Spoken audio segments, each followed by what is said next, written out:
இஸ்ரவேல் தேசத்துடன் எவ்வித சம்பந்தமும் இல்லாத எருசலேமுக்குள் ஒரு தடவை கூட கால் வைத்திராத முகமது நபி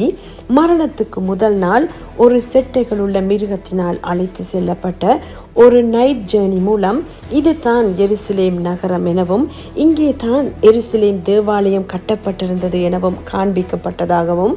அதனால் அது அவர்களுக்கு புனித பூமி என கூறி புனித பூமியை யுத்த பூமியாக்கி சமாதான நகரத்துக்கு மட்டுமல்ல முழு உலகத்தின் சமாதானத்துக்கே உலை வைத்து கொண்டிருப்பது எத்தனை புத்தியினமும் வேதனையுமான விடயம். இது உண்மை எவ்வளவு தெளிவாக இருந்தாலும் கூட பொய்யை நம்பும் மனிதர்களின் இன்டலெக்சுவல் டிசபிலிட்டி மட்டுமல்ல, ஒரே ஒரு நைட் ஜேர்னி மூலம் கடும் பகையையும் கசப்பையும் ஏற்படுத்தி ஏராளமான அப்பாவி உயிர்களை பலி கொள்வதற்கான சத்துருவின் இன்டலெக்சுவல் அபிலிட்டியாகவும் இருக்கலாம்.